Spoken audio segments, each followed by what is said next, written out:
어떻게 제 어린 시절 사진을 가지고 계신 거죠? 제게 당신은 어떤 존재인가요? 민석 25년. 나는 너를 내내 찾았지만 오늘 같은 날이 올 거라고는 꿈에도 생각하지 못했어. 너는 내가 잃어버린 아들이다. 박지훈 회장은 금융 분야에서 부유하고 권력 있는 사업가로 긴 출장을 마치고 돌아오는 길에 있습니다. 그는 장거리 운전을 좋아하지 않지만 이번에는 휴식을 취하고자 고급차를 직접 운전하기로 결심합니다. 그러나 한적한 숲속을 지나던 중 갑자기 차가 멈추었습니다. 군안 서비스를 부르려 했지만 이곳은 전화 신호가 너무 약해서 아무와도 연락할 수 없었습니다. 화가 난 그는 차에서 내려 운명을 원망하며 투덜거렸습니다. 그때 숲속에서 한 젊은 남자가 나타났습니다. 그는 간단한 외투와 오래된 청바지를 입고 손에는 기름이 묻어 있었습니다. 그 남자는 바로 이민석, 근처의 작은 자동차 수리 공장에서 인턴을 하고 있는 자동차 기계공학과 4학년 학생이었습니다. 차가 고장난 것을 보고 민석은 다가가 정중하게 물었습니다. 도움이 필요하신가요? 박 회장은 민석을 위해서 아래로 차갑게 쳐다보며 말했습니다. 그는 항상 고위층 사람들과만 교류해왔고 이런 아무런 이름도 없는 학생에게 도움을 청해야 할 상황은 상상도 못했습니다. 너가 내 차를 고칠 수 있다고 생각하냐? 이건 최신형 수입차야. 내가 있는 수리공장에 있는 오래된 차들과는 다르다고. 민석은 차분히 미소 지으며 대답했습니다. 저는 자동차 기계공학을 전공하고 있고 곧 졸업합니다. 괜찮으시면 한번 점검해 보겠습니다. 믿을 수 없었지만 다른 선택이 없었던 박 회장은 마지못해 고개를 끄덕였습니다. 민석은 조심스럽게 보닛을 열고 엔진을 살펴본 뒤 몇 가지 빠른 점검을 진행했습니다. 연료 시스템에 문제가 생긴 것 같습니다. 임시로 수리하면 가까운 정비소까지 갈 수 있을 겁니다. 불과 15분 만에 차가 다시 시동을 걸었습니다. 박 회장은 놀라서 자리에 멈춰서며 믿을 수 없다는 표정을 지었습니다. 그는 이 학생이 단순한 수리공일 것이라 생각했지만 분명히 그에게는 탄탄한 지식이 있었습니다. 그때 박 회장은 자신이 처음에 보였던 경멸적인 태도를 부끄러워하며 민석을 다른 시선으로 바라보았습니다. 너 정말 대단하다. 우리 회사에서 일하고 싶지 않냐? 좋은 자리를 소개해 줄 수 있다. 민석은 웃으며 고개를 저었습니다. 감사합니다만 저는 독립해서 제 수리 공장을 열고 싶습니다. 박 회장은 웃음을 터뜨리며 처음으로 이런 젊은이를 존경하는 마음을 느꼈습니다. 그는 명함을 꺼내며 말했습니다. 언젠가 공장을 열기 위한 자금이 필요하면 저에게 연락해라. 민석은 명함을 받고 고개를 숙여 인사한 뒤 떠났습니다. 박 회장은 그 젊은이의 뒷모습을 보며 부유하거나 높은 지위에 있다고 해서 존경받는 것이 아니라 때로는 우리가 무시하는 사람들이 우리를 도울 수 있다는 것을 깨달았습니다. 졸업 후 이민석은 대기업에서 일하거나 높은 월급을 받는 안전한 길을 선택하지 않았습니다. 그는 자신의 꿈을 쫓아 자동차 수리 공장을 열기로 결심했습니다. 자금이 넉넉하지 않았지만 민석은 이 일을 시작했습니다. 그는 도심 외곽에 작은 땅을 임대했으며 그곳은 임대료가 적당하고 고장난 차들을 수리할 공간이 충분했습니다. 민석은 노력과 끈기로 지역에서 점차 명성을 쌓아갔습니다. 첫 번째 고객들은 주로 지인들이었지만 시간이 지나면서 그의 수리 품질과 성실함이 입소문을 타고 퍼졌습니다. 어느 날 민석이 일하고 있을 때 그가 숲속에서 고친 고급차가 그의 수리 공장 앞에 나타났습니다. 박 회장이 차에서 내리며 진지한 표정으로 다가왔고 이전의 경멸적인 태도는 사라졌습니다. 민석은 그를 보고 놀라며 일어나 인사했습니다. 박 회장님, 그 회장님 맞으세요? 박 회장은 고개를 끄덕이며 말했습니다. 너의 공장이 일을 잘한다고 들었어. 오늘 한번 와봤어. 내 차가 또 고장이 나서 네가 다시 도와줄 수 있을지 궁금하다. 민석은 미소를 지었고 놀람이나 망설임 없이 차량을 살펴보며 작업을 시작했습니다. 철저한 점검 후 민석은 교체해야 할 부품들을 발견하고 빠르고 전문적으로 작업을 마쳤습니다. 작업이 끝나자 박 회장은 민석을 바라보며 존경의 눈빛을 보냈습니다. 잘했구나. 네가 이런 품질로 수리 작업을 해낼 수 있을 줄은 정말 몰랐다. 과거에 너를 무시한 것에 대해 사과한다. 민석은 부드럽게 미소 지으며 대답했습니다. 고맙습니다, 회장님. 사과하실 필요 없어요. 그건 제게 좋은 교훈이었어요. 박 회장은 민석을 주의 깊게 바라보았습니다. 젊은이의 인내와 재능을 보고 그는 출신 배경이나 높은 지위가 아니라 노력과 열정으로 성공할 수 있다는 사실을 깨달았습니다. 네가 해낸 일은 내가 불가능하다고 생각했던 일이었다. 너가 공장을 확장하고 싶다면 몇몇 파트너들을 소개해 줄게. 민석은 고마움을 표한 후 거절했습니다.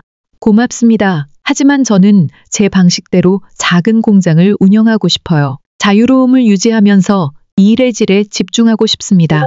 박 회장은 더 이상 말을 하지 않고 미소만 지었습니다. 그는 권력과 돈을 중요시했던 사람이었지만 이제는 겸손, 열정, 그리고 인내가 더 중요하다는 것을 이해하게 되었습니다.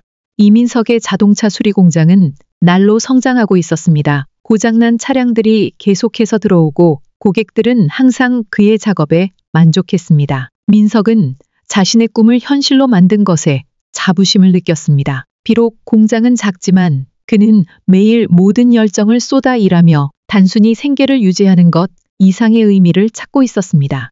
하지만 어느 날 새벽 갑작스런 대형 화재가 민석의 공장에서 발생했습니다. 검은 연기 구름이 하늘로 치솟고 불길이 거세게 일어나면서 공장은 순식간에 모두 불타버렸습니다. 민석은 화재 경고 벨소리에 잠에서 깨어 달려갔습니다. 심장이 뛰는 속도를 느끼며 공장에 가까워질수록 불길만이 보였습니다. 그의 손으로 고친 차들, 수리도구, 모든 것이 이제는 재로 변해버렸습니다. 그가 몇 년간 쌓아온 모든 것이 한순간에 사라진 것입니다. 민석은 공장이 타는 모습을 바라보며 아무것도 할 수 없었습니다. 소방차들이 도착했지만 불길이 너무 커서 아무것도 구할 수 없었습니다. 공장은 완전히 잿더미로 변해버렸습니다. 그는 불타는 공장을 바라보며 공허함을 느꼈습니다. 무엇을 해야 할지, 어디서부터 다시 시작해야 할지 알 수 없었습니다. 잃어버린 것은 너무 컸습니다. 그러나 그는 스스로에게 말했습니다. 비록 모든 것이 파괴되었지만 그가 배운 것들과 그가 된 사람은 절대로 빼앗을 수 없다는 것을. 25년 전 비 오는 날 그는 생후 몇 달 된 아기였고 엄마는 죽었고 누구도 돌봐주지 않아서 비에 젖어버려졌습니다. 그 노인은 외로운 노인이었지만 이민석을 자신의 집으로 데려가 키우기로 결심했습니다. 이민석은 자신이 누구의 아들인지 모르고 그들의 이름도 알지 못했습니다. 그는 단지 자신이 노인의 품에서 자랐다는 것만 알고 있었습니다. 노인은 그에게 인생의 소중한 교훈을 주었고 그는 학교에 보내져서 공부를 할 수 있었습니다. 비록 노인은 부유하지 않았지만 그가 보여준 사랑과 헌신은 이민석에게 큰 영향을 미쳤습니다. 이민석은 기계공학과 자동차에 대해 깊은 관심을 가지고 있었습니다. 그는 자동차 부품에 대해 자주 공부하고 노인이 집에 가져온 오래된 차를 수리하며 기술을 키웠습니다. 노인은 그에게 언제나 기술은 아무도 빼앗을 수 없다. 어떤 상황에서도 너는 너의 열정을 따라 살아야 한다라고 말했습니다. 고등학교를 졸업한 후 이민석은 자동차 기계공학을 전공하기로 결심했습니다. 그는 유명한 대학에 입학했지만 재정적으로 어려운 상황이었고 노인의 도움과 아르바이트를 통해 학업을 마쳤습니다. 하지만 그의 여정은 순탄하지 않았습니다.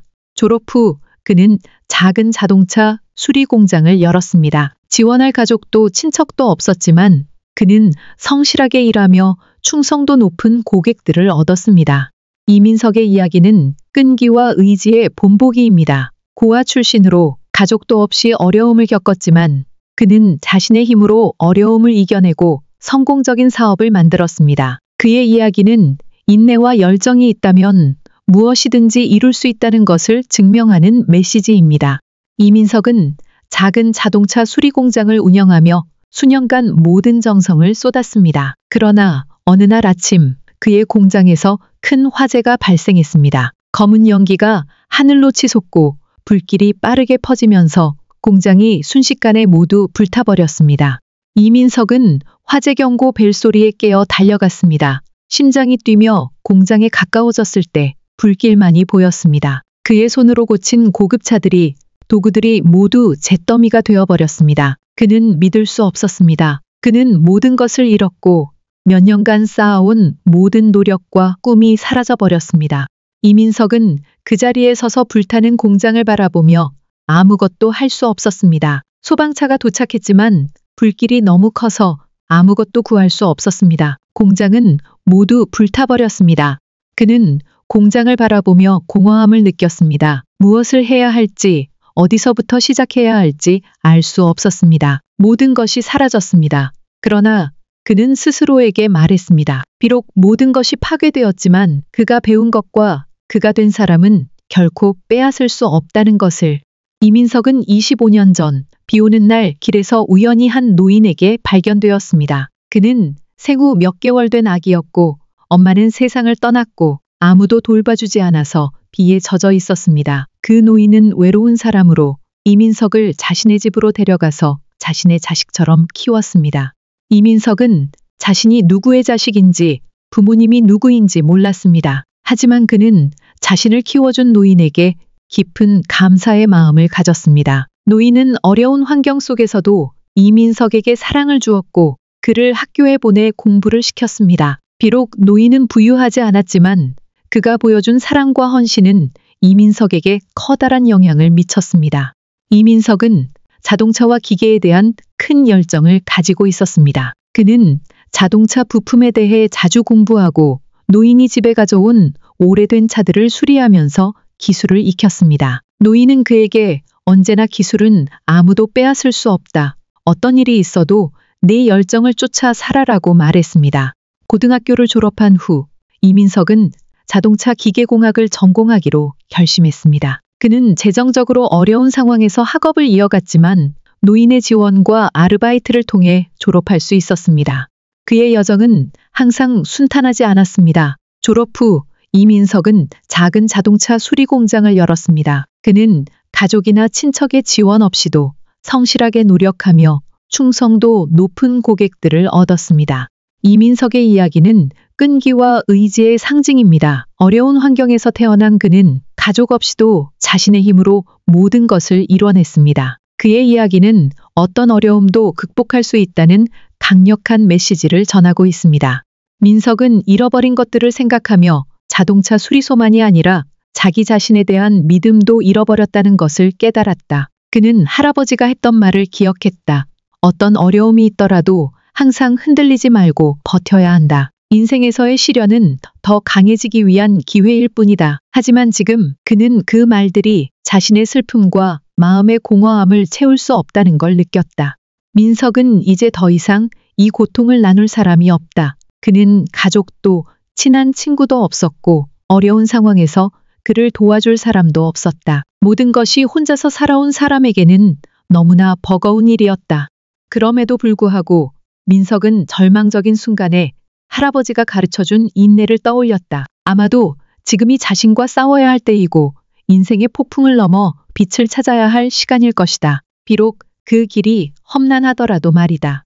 민석은 어둠 속에 가만히 앉아 있었고 눈물은 조용히 흘러내렸다. 하지만 그는 깨달았다. 절망적일지라도 자신에게는 빼앗길 수 없는 한 가지가 있다는 것. 그것은 바로 자기 자신 안의 힘이다. 그는 일어나야 한다. 앞으로의 길이 아무리 힘들어도 할아버지가 그에게 가르쳐준 말처럼 너의 운명은 너만이 결정할 수 있다. 몇 날 며칠을 고뇌하며 민석은 더 이상 실패의 그림자 속에 살 수 없다고 결심했다. 그는 더 이상 절망에 빠져 있을 수 없다. 비록 자동차 수리소는 불에 타버렸고 자산도 없으며 거대한 빚이 그의 어깨를 짓누르고 있지만 민석은 이곳에 남아 있으면 다시 시작할 수 없다는 것을 알았다. 너 여기가 네 새 집이야? 너 누구야? 서울에 와서 이렇게 돌아다니면 안 된다고 그가 비웃으며 말하며 다가왔다. 민석은 그의 눈을 피하려 했지만 여전히 단호하게 대답했다. 저는 서울에 막 온 사람입니다. 문제를 일으키고 싶지 않아요.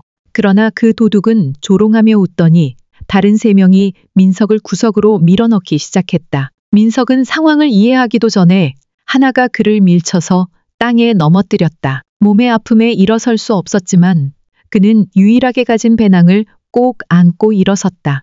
그러나 저항은 헛수고였다. 얼굴과 배에 들어온 주먹에 민석은 혼란스러웠고 숨도 제대로 쉴 수 없었다. 배낭을 지키려 했지만 도둑들이 너무 많고 강해서 아무것도 할 수 없었다. 잠시 후 그들이 민석의 저항이 없는 것을 보고 그를 길가에 내버려 두고 배낭을 들고 떠났다. 민석은 쓰러져 있는 길에서 몸이 아프고 마음은 산산조각이 나 있었다. 모든 것을 잃어버린 민석은 이 도시에 속한 사람이 아니라는 생각에 사로잡혔다. 민석은 길거리에서 쓰러져 있었다. 그는 모든 것을 잃었다. 구직을 위한 이력서와 주현에게 빌린 적은 돈까지 다 빼앗겨 버렸다. 이 큰 도시는 자신처럼 고아인 사람들에게는 아무런 자비도 없는 것 같았다. 가족도 친구도 없는 그에게 서울은 너무 커서 자신이 이곳에서 살아남을 수 있을지조차 불확실했다. 잠시 후 민석은 비틀거리며 겨우 일어날 수 있었다. 온몸이 아프고 정신은 혼란스러웠다. 그는 믿을 수 없었다. 서울에 발을 디딘 지 얼마 되지도 않았는데 이렇게 큰 시련을 겪게 될 줄은 몰랐다. 실망감에 가득 찬 눈으로 민석은 도둑들이 사라진 방향을 바라보며 세상이 자신을 등지고 있다는 느낌을 받았다. 하지만 그럼에도 불구하고 깊은 곳에서 민석은 포기할 수 없다는 것을 알았다. 그는 여전히 한 가지를 가지고 있었다.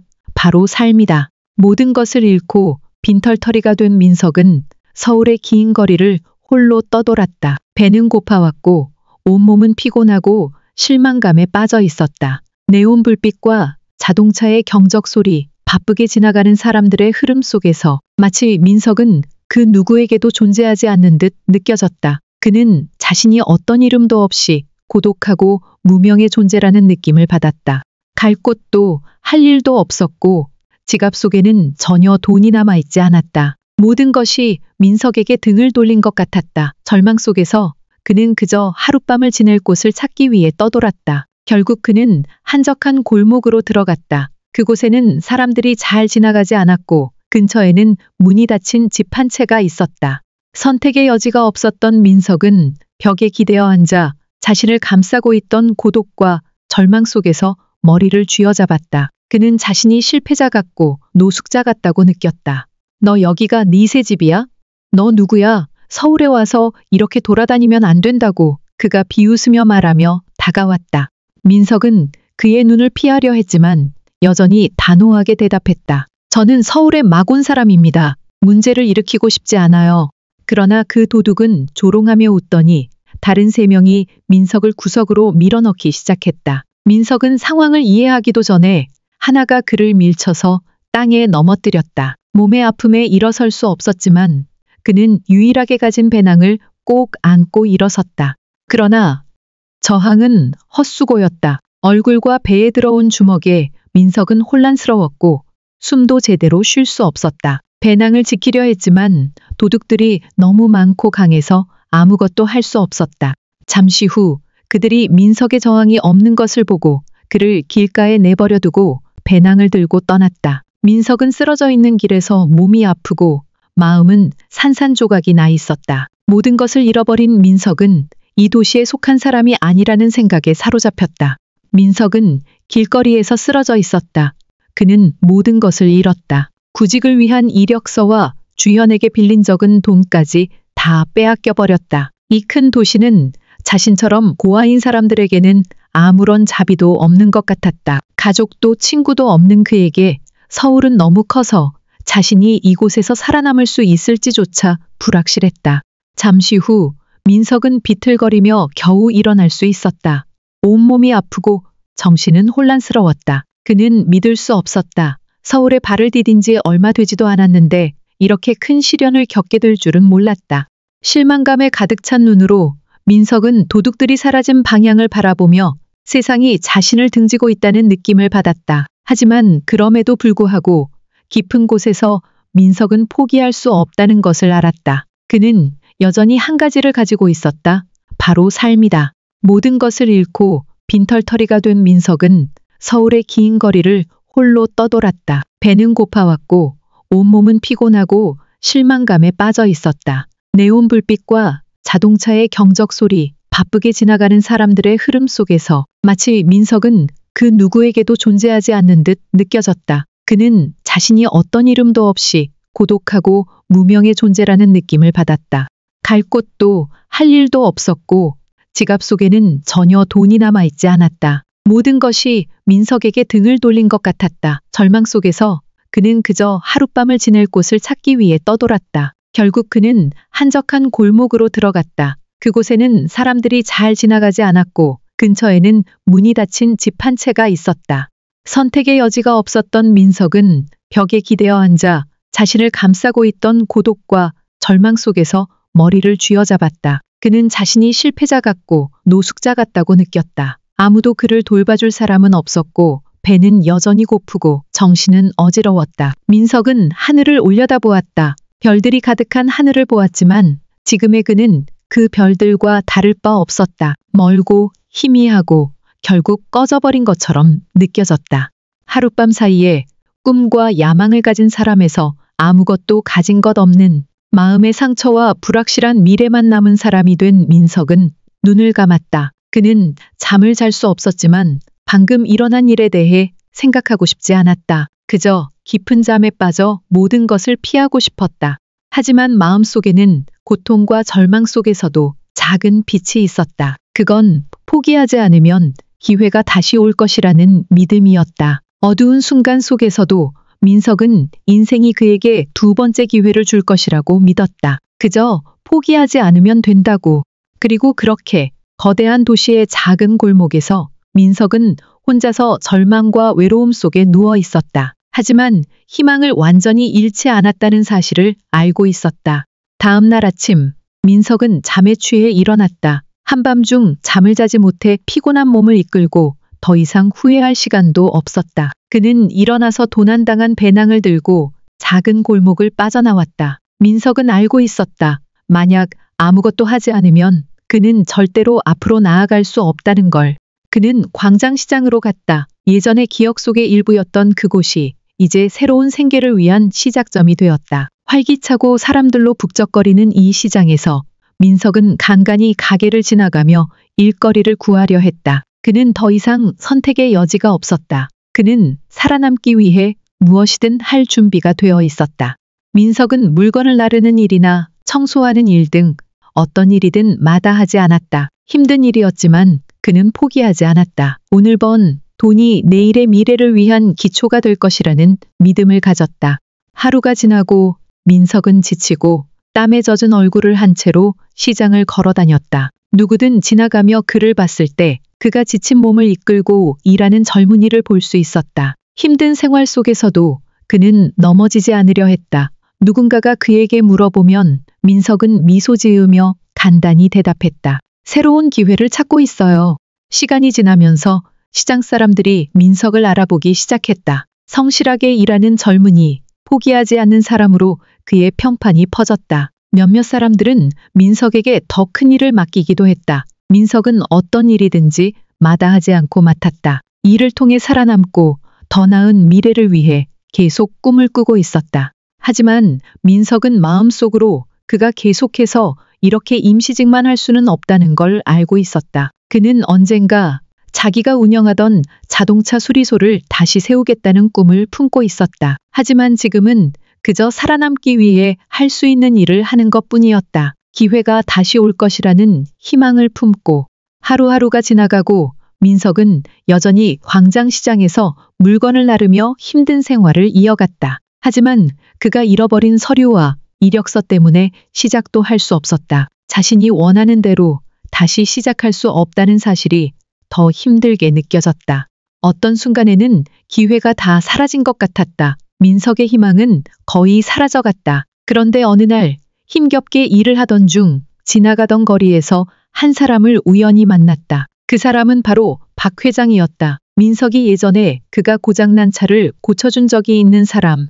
민석은 놀라서 그를 알아보았다. 그가 바로 그때 힘들면 나를 찾아라라고 말했던 그 사람이었다. 그때는 이런 상황에서 다시 만날 줄은 몰랐지만 이건 아마도 마지막 기회일지도 모른다고 생각했다. 박 회장은 멀리서 민석을 보고 놀라면서도 걱정 어린 눈빛을 보냈다. 가까이 다가가며 물었다. 민석, 여기 왜 있냐? 나는 네가 벌써 일을 시작했다고 생각했는데. 민석은 말을 할 수 없었다. 고개를 숙이며 그의 눈빛은 슬픔과 고통으로 가득했다. 지금의 삶은 일련의 실패들이었지만 박 회장 앞에서는 약해지기 싫었다. 박 회장님, 사실 많은 어려움을 겪었습니다. 제 차는 작업장에서 불에 타버렸고 서류와 이력서도 다 잃어버려서 다시 시작할 수 없었어요. 박 회장은 잠시 말없이 민석을 바라보았다. 그의 지친 눈과 단단한 의지를 보며 미소를 지었다. 민석, 네가 나를 도왔던 것처럼 이제 내가 너를 도와줄게. 기회는 절대 사라지지 않아. 우리는 언제든지 다시 시작할 수 있어. 믿음과 결단만 있으면 된다. 박 회장의 말은 어둠 속에서 한 줄기 빛처럼 민석의 희망을 다시 불러일으켰다. 그때 박 회장이 했던 말을 떠올리며 민석은 또 다른 기회를 맞이할 준비가 되었다. 다음 날 민석은 긴장된 마음으로 잠을 잘 수 없었다. 박 회장을 만날 준비가 되지 않은 것 같았다. 그러나 그가 할 수 있는 일은 그 기회를 믿고 그 기회를 잡는 것뿐이었다. 그의 마음 속에는 두려움과 기대가 교차했지만 그는 두려움을 이겨내야 했다. 이것이 그의 유일한 기회였다. 민석은 작은 방을 나와 박 회장이 준 명함을 들고 집을 나섰다. 회사를 방문하면 이 명함을 주고 박 회장님을 만나세요라는 말이 그의 마음을 따뜻하게 했다. 이제 민석은 그 첫걸음을 내디뎠다. 광장시장을 나와 택시를 타고 박 회장의 회사로 향했다. 고급스럽고 현대적인 고층 건물은 민석이 상상한 대로였다. 그는 문 앞에서 잠시 멈춰섰다. 가슴이 두근거렸고 그의 마음속에서는 온갖 감정이 교차했다. 그는 가난한 인부, 아무것도 가진 것 없는 사람이었다. 하지만 이 순간만큼은 그에게 미래를 향한 희망이 있었다. 민석은 안으로 들어갔다. 손에 쥔 명함을 들고 조심스럽게 말했다. 안녕하세요. 박 회장님과 약속이 있습니다. 로비 직원은 미소를 지으며 명함을 확인하고 고개를 끄덕였다. 잠시만 기다려주세요. 박 회장님께 전달하겠습니다.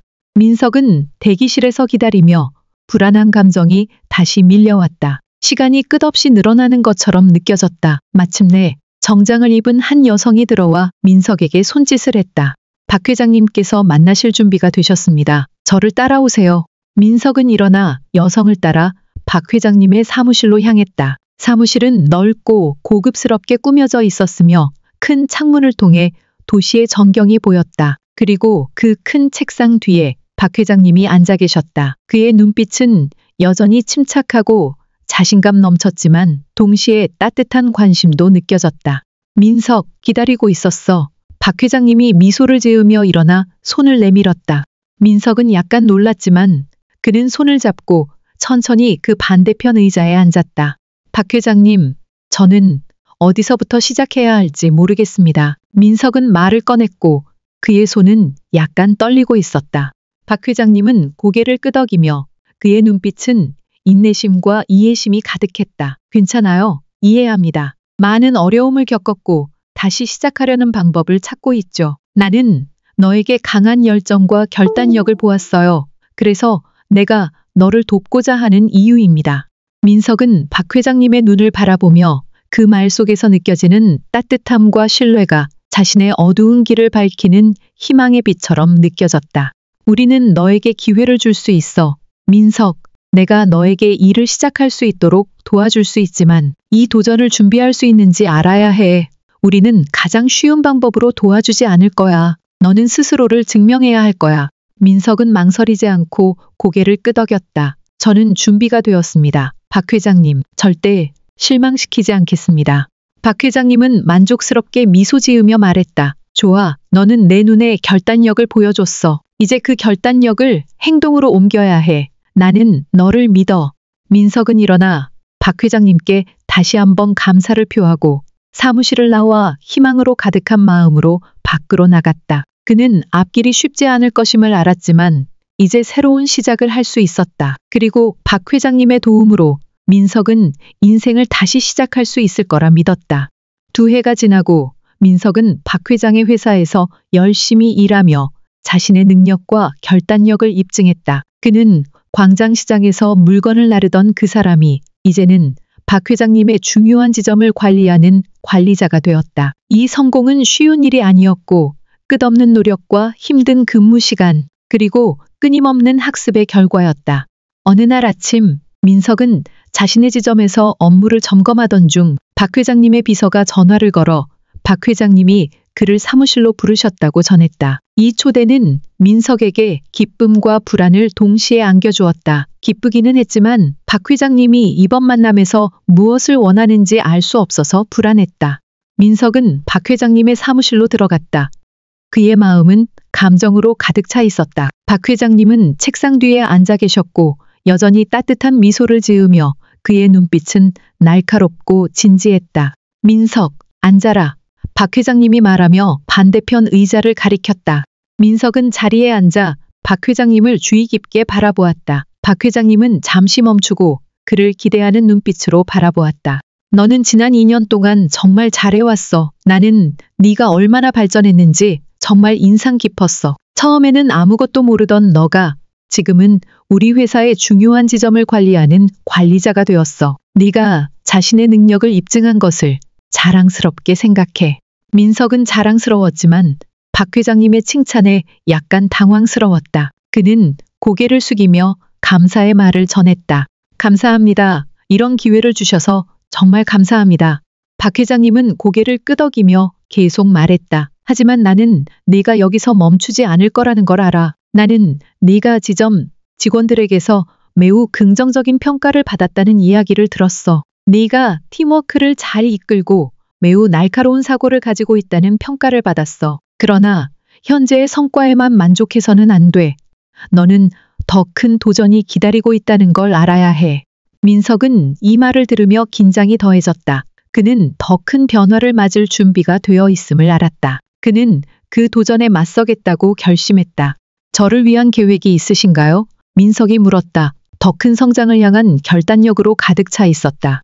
박 회장님은 미소를 지으며 그의 눈빛은 조금 복잡한 표정을 지었다. 너는 이 회사에서 내가 가장 신뢰하는 사람 중 하나야. 이제는 단순히 지점을 관리하는 것을 넘어서 더 큰 책임을 맡아야 할 때가 된 것 같아. 나는 너에게 지점의 새로운 프로젝트를 계획하도록 하고 싶어. 단순히 자동차 수리와 유지 보수만 하는 것이 아니라 환경 친화적인 전기차 모델을 생산하는 방향으로 나아가자.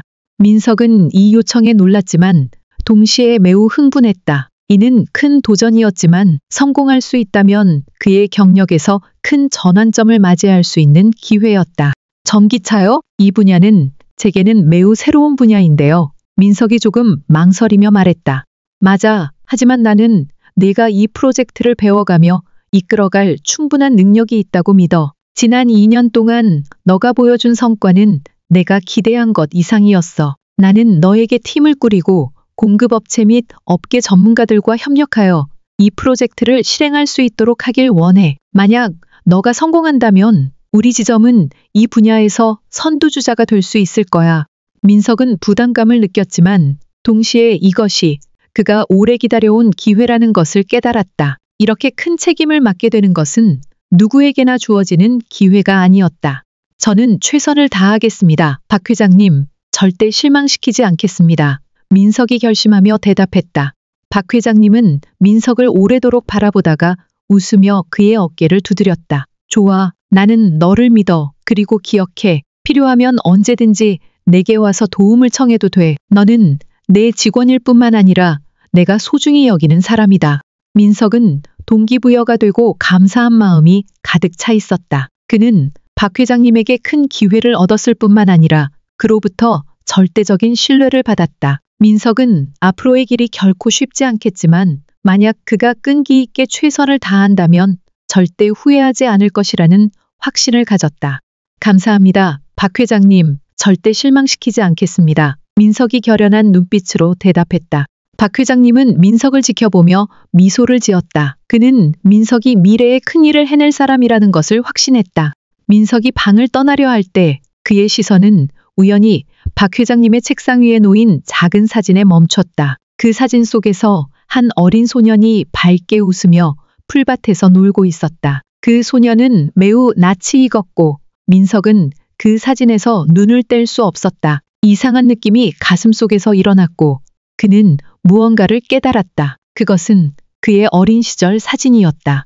민석은 멈춰서서 믿을 수 없다는 듯 사진을 가리키며 떨리는 목소리로 물었다. 회장님, 이 사진은 제가 어렸을 때의 사진 아닌가요?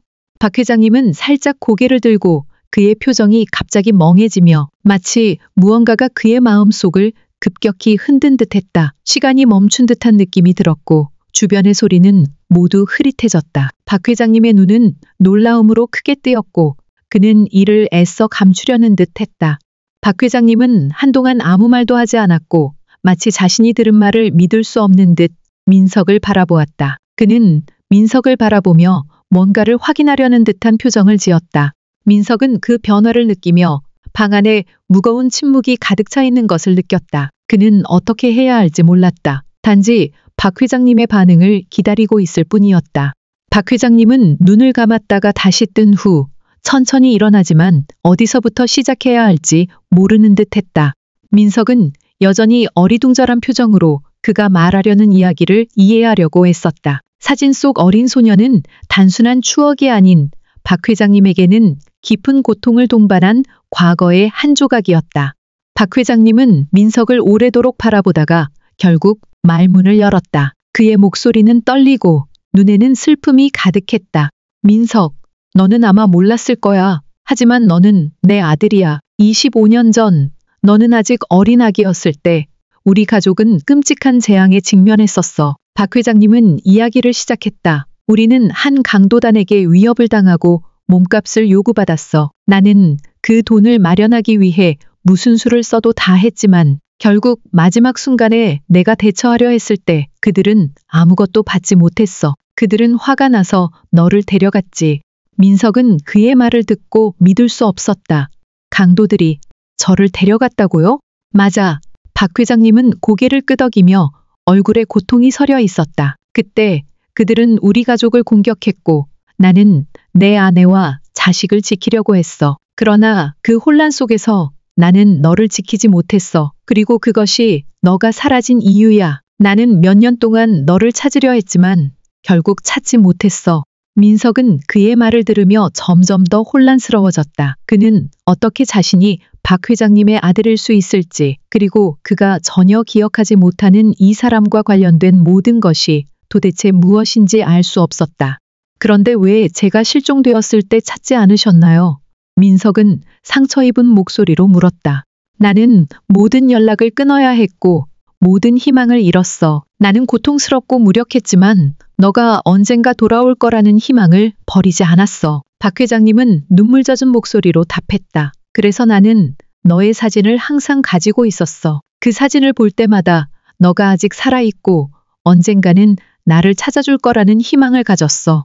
민석은 가만히 서 있었다. 그가 아는 모든 과거가 한순간에 파편처럼 깨지며 그는 도저히 말할 수 없었다. 그저 박 회장님이 전하는 고통과 절망의 말을 들으며 무엇을 해야 할지 몰랐다. 그렇다면 제가 정말 회장님의 아들인가요? 민석이 떨리는 목소리로 속삭였다.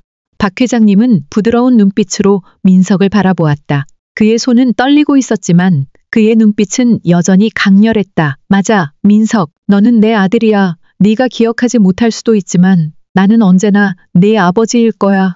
그 순간 민석이 재건하려고 했던 모든 노력들은 더 이상 중요하지 않았다. 그는 자신의 과거에서 중요한 한 부분을 되찾았다. 그는 더 이상 고아가 아니었다. 이제 그는 박 회장님의 아들이었다.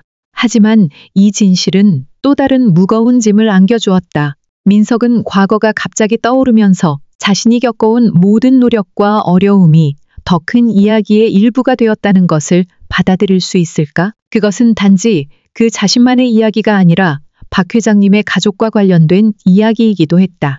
민석은 그 답을 모르지만 하나 확실한 것은 그의 삶이 새로운 장을 열었다는 것이다. 박 회장님에게서 아픈 진실을 들은 후 민석은 방향을 잃은 사람처럼 느껴졌다. 그 안에서 한 부분은 공허함을 느끼고 또 다른 부분은 마치 해방된 듯한 기분을 느꼈다. 그는 박 회장님의 아들이었지만 과거에 대한 이야기는 여전히 많은 의문을 남겼다. 민석은 박 회장님의 사무실에서 조용히 앉아 그가 나눈 이야기들을 되새기며 생각에 잠겼다. 오래된 기억들이 떠오르기 시작했고 마치 민석의 인생에서 빠져있던 조각들이 채워지는 듯한 느낌을 받았다. 그는 자신을 할아버지라고 부르며 항상 돌봐주었던 노인이 떠올랐다. 박 회장님은 이야기를 계속 이어갔다. 그의 목소리는 느리게 마치 단편적인 기억들을 하나하나 되찾으려는 듯 했다. 강도들이 너를 숲길에 버리고 갔을 때 나는 거의 절망에 빠졌었어. 아무도 네가 어디로 갔는지 몰랐고 아무도 너를 찾을 수 없었어. 그들은 너를 그냥 길에 버리고 갔어. 아무도 보호하지 않고 아무도 너를 돌보지 않았지. 민석은 침묵하며 창밖을 멍하니 바라보았다. 그는 그 장면을 상상할 수 없었다. 오직 한 아이가 숲속에서 버려져 아무도 그를 지켜주지 않고 아무도 그를 돌봐주지 않았다는 사실을. 그러나 그때 기적이 일어났다.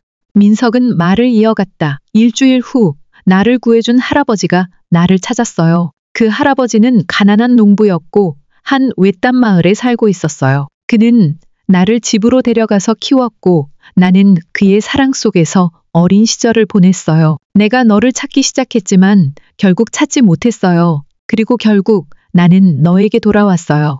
민석은 강한 감정을 느꼈다. 그 노인과 함께한 기억들, 외딴 마을과 힘들지만 사랑이 가득한 어린 시절이 갑자기 떠올랐다. 그는 할아버지가 자신을 품에 안아 울 때마다 위로해주던 장면을 기억했다. 그리고 할아버지가 자신을 위해 간단하지만 사랑이 넘치는 음식을 만들어주던 그 시간을 떠올렸다. 다음 날 박 회장님과 민석은 그 할아버지가 살던 마을로 돌아가기로 결심했다. 그곳에서 민석은 자신의 어린 시절을 보냈다. 그들이 지나온 좁은 마을길은 민석에게 많은 아름다운 추억이 태어난 곳이었다. 마을에 도착했을 때 민석은 소박한 집들과 푸른 논밭, 그리고 익숙한 얼굴들이 보였다. 그 마을 사람들은 민석을 기억하고 있었다. 그는 한때 숲속에 버려졌던 아이였지만 이제는 완전히 다른 이야기를 가진 사람이 되어 돌아왔다.